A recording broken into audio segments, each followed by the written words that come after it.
wall port? Like, does it turn into a USB?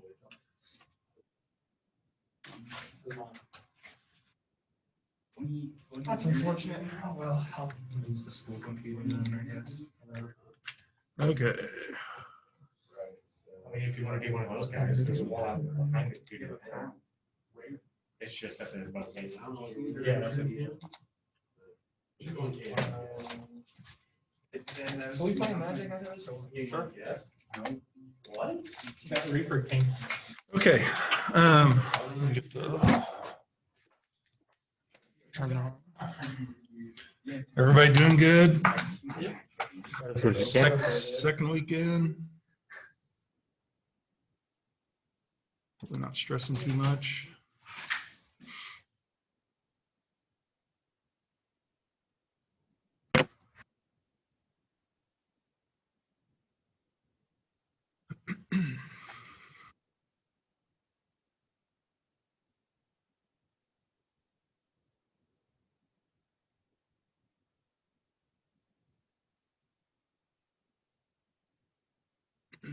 All right. Okay, so this week we're gonna go over Bootstrap. How many of you have used Bootstrap before? Okay, so a fair amount of you. Okay. Bootstrap, I find it super helpful in regards to like responsive design. When you're working on website development, just makes my job a lot easier. And it's pretty customizable. So like the K-State homepage, we redesigned that a few years ago. We incorporated Bootstrap into that. So what we're going to do today, I'll go over just some of the basics on Bootstrap. We're going to watch a little video, and then I got a activity assignment for you guys to work on. All right. So Bootstrap, just to kind of reminder, for those of you that might not remember, it's basically a huge library of CSS, JavaScript. You can also incorporate some jQuery. So it's that's probably the biggest online library for this type of stuff. It's used quite a bit in different websites around the globe. So the nice thing is it's really customizable. It's quick, and it's pretty easy to learn once you start getting into it and practicing with it. So, so let's walk through. So this is kind of what we're going to do with like your activity. We're going to use this Bootstrap CDN, and what it is, it's really you just are copying these links to like this external style sheet, and you're copying the link to JavaScript here, this JavaScript bundle. Right now it's version 4.52. Okay, so it's Bootstrap 4 is the current version. They do have some alpha versions out if you do want to play around. I haven't played around with it yet, so I'm not sure what all's to expect with the version 5, but I know it's coming down the pike. So yeah, it's there's like, here's an example for the CSS. You're just like up in your head section of your page, you're linking this style sheet, and then same thing with the JavaScript and the jQuery here. You're just linking the source to those files there, the JavaScript files. Like I said, there's lots of different themes. There's like a theme marketplace. I'm pretty sure there's like some free ones that you can work with. So let's just maybe look at a couple of these. Mobile massage therapist. The break is name. Right. Yeah. Like, see, these ones cost, it's like $50, but it's, since you guys are learning all the ins and outs of web development, you don't need to buy these. All right, so the thing with like templates, you know, they kind of make it look like every other web page that you find. So that's the nice thing about being able to kind of customize your own style sheets along with Bootstrap. So let's take a look at what it looks like here. So when it responds, you can kind of see this is kind of your typical 3-column layout, right? Kind of this grid. And so y'all remember how we did the responsive style sheets back in last year with the, it's basically looking at the pixel size of the screen, right? So same principle here. So when we start to shrink the screen down, you can see it goes from 3 to 2-column, right? Got a little menu over there now, so it works with tablet. And then we go down here to like a phone size, we go to a 1-column layout. Okay. See if there's any.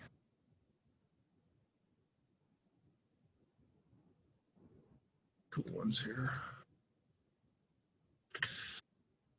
This one's kind of interesting.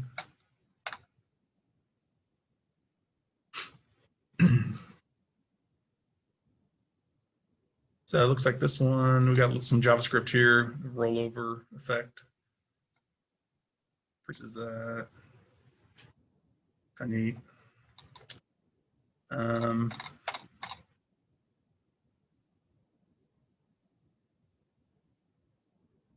Here, let's look at this one.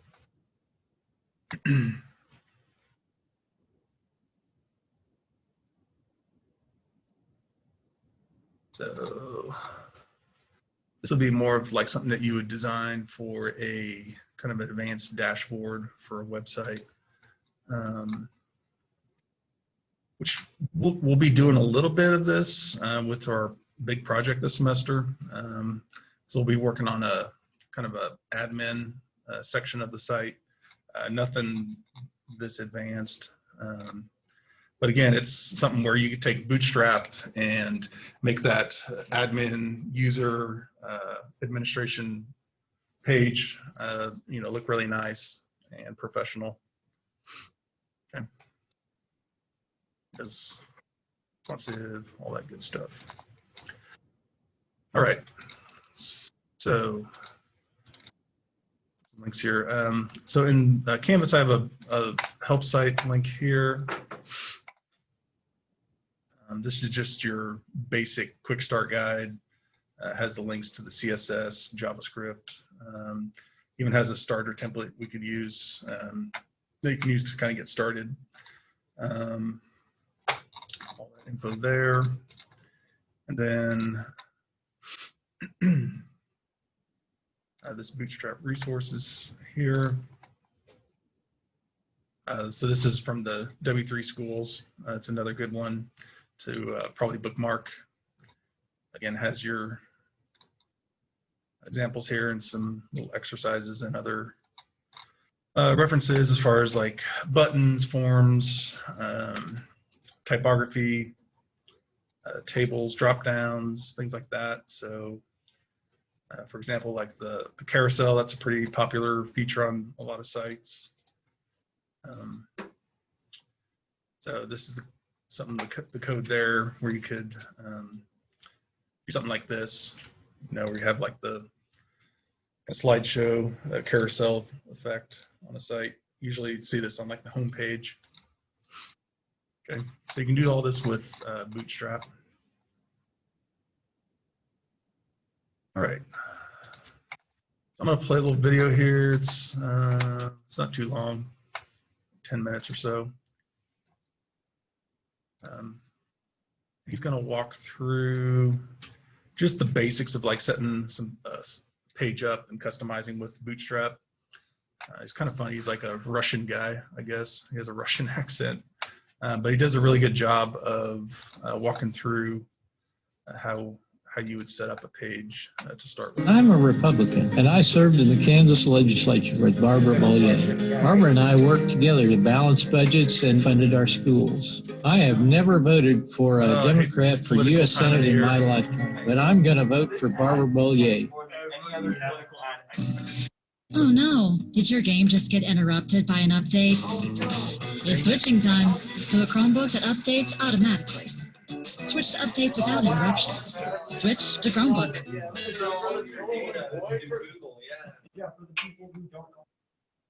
Welcome to this video. Great to have you here. In the last video of this series, I had a look at what Bootstrap is and how we add it to our Like his project. accent. In this video, we'll take a closer look at the Bootstrap grid and Yeah. explain how it works. Did you guys see this last year? Use it to lay out our page and to make sure everything is positioned where it should be. So let's start. Okay. We'll watch it. If you did watch it, it'll be a good refresher. Now, how does the Bootstrap grid work? Behind the scenes, it uses Flexbox to position elements and to make sure that everything is where it should be. You could, of course, use Flexbox yourself, and my colleague, Manuel, actually created a video on Flexbox that might be interesting to you. Feel free to check it out. But writing Flexbox on your own, whilst not being super difficult, is of course more cumbersome than simply adding some CSS classes to your HTML code. So let's see how the Bootstrap grid works. A Bootstrap grid is simply created with a bunch of HTML elements, divs. You have one div with the container class. And this name is not chosen randomly. It has to be named container to be understood by Bootstrap. In the container class, you now create rows and columns to define your grid, because that is how all grids typically work. So here we now add another div with the row class. You can, of course, add more than one row. You can add as many rows as you need. In this case, I add 2. Now in the row class, you add columns. And columns are the places where you put your actual content. Columns can be as wide as you want, as you will learn. And you use them to essentially create cells in your grid. You got rows with columns. Well, you got cells. So a column is in its easiest form simply created by adding a col class in the grid here, like this. So another div with the col class. And now I could name this row 1, col 1 to, well, print the address of this cell, so to say. If I add another column here, I could name this row 1, col 2. And in my second row, let's say I also had a column there, but only one, then this would be row 2, column 1. Now if we save this and we go back to the page, we see that text here. Now this is a bit hard to see. I want to style this, and for that I'll actually add my own classes. I'll add my container to the container. I'll add my row to the row, and to all the columns here, I'll add my col. And for the second row, I'll also add my row. This allows me to add my own styling after the Bootstrap import and deliberately add it to this file. And there, I'll first of all style my container to maybe get a border of 1 pixel, solid and green. Then I'll style my row to get a border of, let's say, 3 pixels, solid and red. And then I'll add the my column style here to give this a border of 3 pixels, dotted and blue. And let's also add a style for our body, our document body, and give it a margin of 30 pixels so that our content doesn't sit right on the edges of the document. We now reload this. We actually see our grid like this. And I should remove that white space to also see the red border, I guess. So now we can clearly see the rows and the columns with the blue dots around them. And this is how we can position our content. Now, interesting to see, by default, each column takes up an equal amount of space. So if we resize this, each column stays at 50% of the available width. And if I shrink this down, it's also the case, though if I go below a certain threshold for very small devices here, it actually breaks into 2 lines, but I have to go really, really small for that.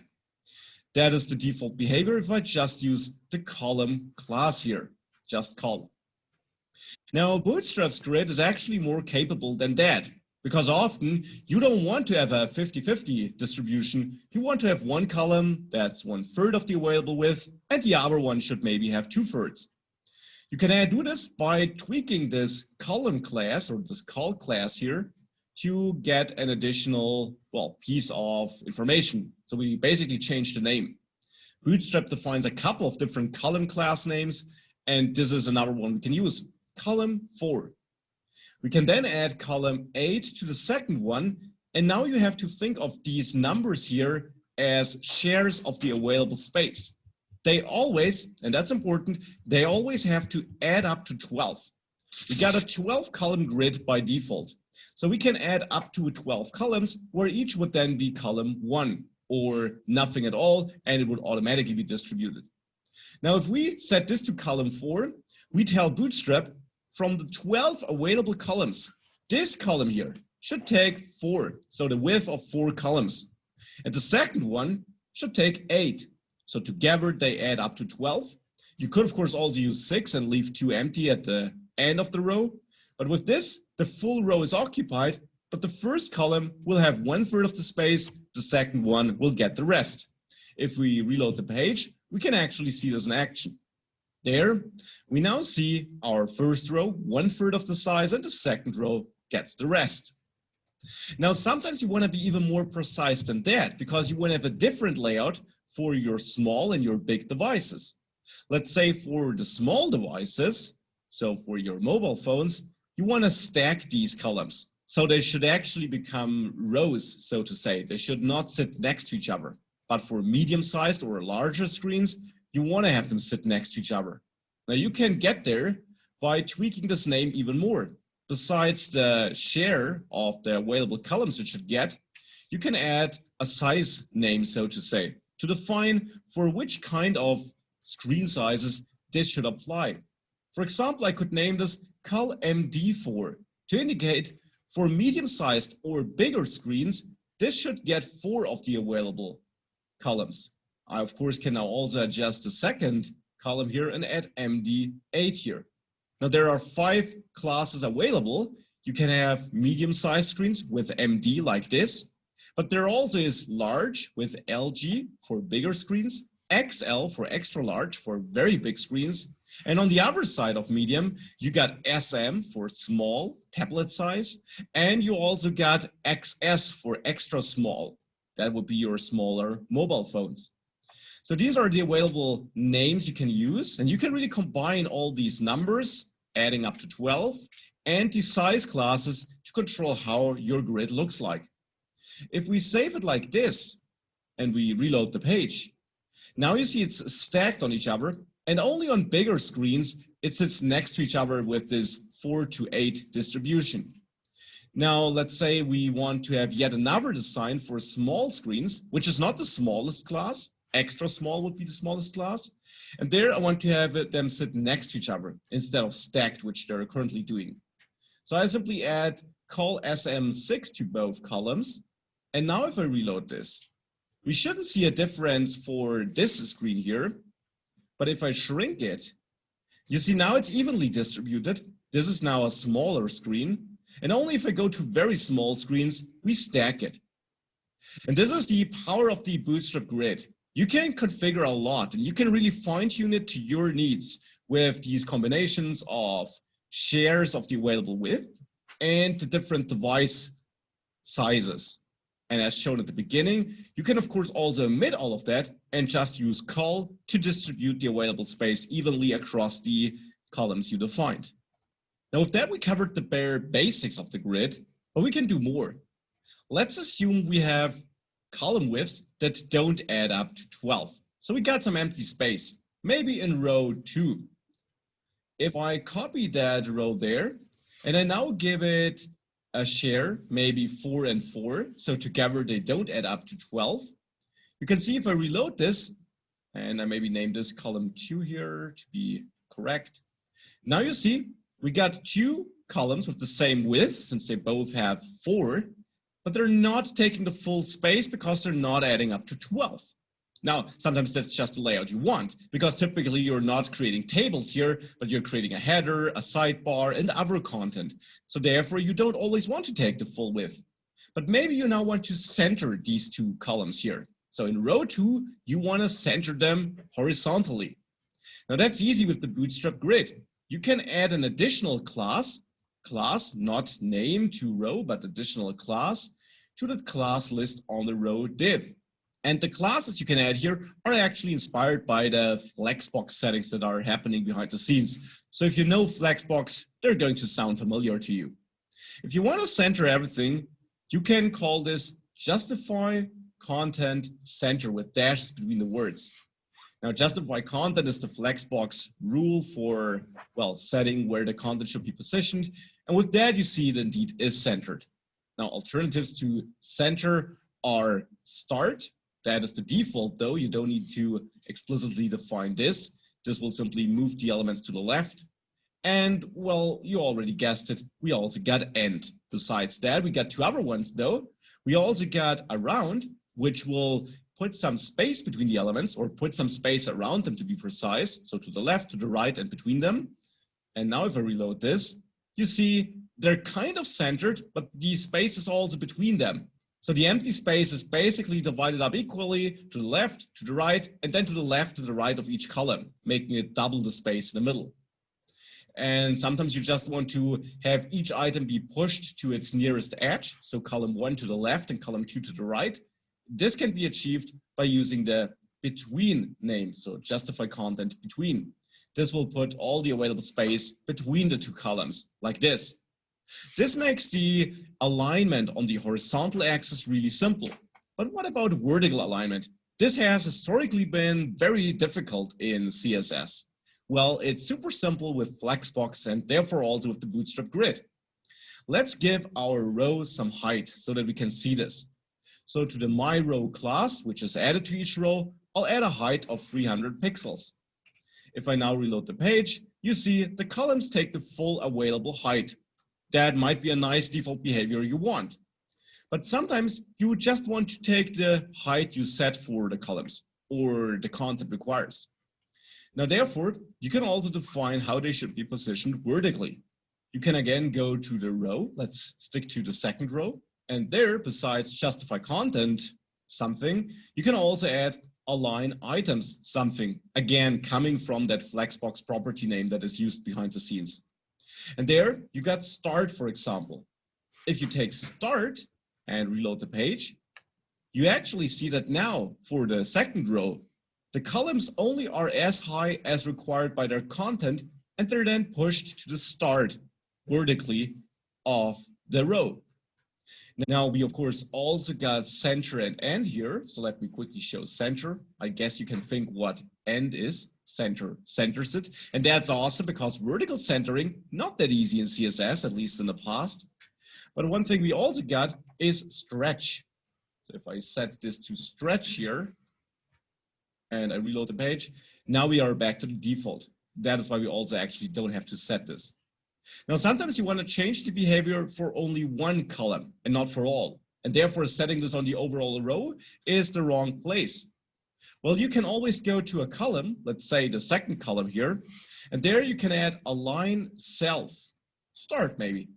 Now this should get pushed up, so this second column should get pushed up, whilst the first one stays stretched. So let's reload, and indeed that is what we see. So this is how you get the full flexibility over how the items are aligned and positioned in your grid, which of course is another awesome tool in your toolbox. Now we covered a lot, and the official docs, which are linked below the video, are a great place to dive even deeper. But one other thing I want to show you is how you can actually switch the order of columns. Now, you should be careful with this. It's possible, as you will see in a second, but it's also confusing. Sometimes it's really useful though. Sometimes you want to have a different order on your mobile phone than on your desktop device, let's say. You can easily switch the order by adding another class to your column. So to the first column, which actually right now is obviously the first element from left to right, I could add order 12. And this also goes up all the way to 12 because we got a 12 column grid. And then I could give my other column here order 2 maybe. so a number smaller than 12. Now, keep in mind, right now, column 2 is on the right, which makes sense. If I reload, they switched because the order of numbers matters here. The lower number wins and is moved to the left. The bigger number is moved to the right, which is why the first column goes beyond the second column. If we had more columns, then all these orders would be taken into account and they would be ordered respective to their order number. Now, this could be used in conjunction with the device size breakpoints. We could say we only want to switch the order for medium-sized or bigger screens. So I add the MD part to the order name. For devices smaller than that, the default order from left to right, so as defined in the HTML code will be used. If I now reload this, you see it switched because we're on a medium-sized or bigger screen size here. But if I shrink this, it actually goes back to the normal order because we're on a smaller than medium-sized screen. And this is of course great for creating responsive layouts where you maybe want to switch some element to the top for your mobile devices. You would code this in a mobile first way. So code the order you want to have in a mobile phone, and then you can switch the order for bigger screens as we do it here by adding the order class. Now, the last interesting thing I want to show you is offsetting. This means pushing or moving your columns to the left by a certain column count, which you can kind of achieve with the justify content between or around part, but there the available space is just split up evenly. Now, if you want to say, I got 2 columns with the width 4, and I want to move them to the left by, let's say, 2 columns by default, and then only treat the remaining space thereafter as the, well, remaining space, then you can add the offset -2 class here. This simply tells Bootstrap, move this 2 columns to the right. If we save this and reload, you won't see anything here actually because we switched the order, which will override this. But on smaller screens, you see there is an empty space to the left. And then we still got that space between setting for that remaining space thereafter, but we got them pushed in 2 columns. Of course, that could be any number of your choice. And that can also be made responsive by adding the breakpoint names. So we could say only push it in on medium-sized devices. So now if I reload this, you see it's back to the left because this is on a smaller than medium-sized screen. But if I increase this, we still don't see anything because the order thing here actually overrides this. And to be very precise, the order doesn't override that offsetting. But keep in mind that we switch the order and we offset this first column. Now, this is only the first column on a mobile device. So we also need to add this offset code to our second column, or actually we only need to add it there because this will be the first column due to our switched order on medium-sized or bigger screens. I hope this makes sense. So now if we put the offset code on the second column and I now reload this, it's pushed in, but if you go to a smaller screen, that's no longer the case. And with that, you can really now fine-tune your positioning. You got a lot of tools for alignment, for distributing available space, for setting the available space by moving columns in like we just saw, for reordering your elements, for defining the widths of your columns, defining different widths for different screen sizes. And the official docs hold a lot of examples on this if you want to dive deeper. I hope you got a first impression on how this works though. And a great way is to always build a grid like this, like we did here in the video. Color your borders and then play around with the different classes to get a feeling for how it actually works and behaves. I hope this was helpful. And with that, we're well prepared to style our mini project in a nice way. So let's dive deeper into this in the next videos of this series. All right.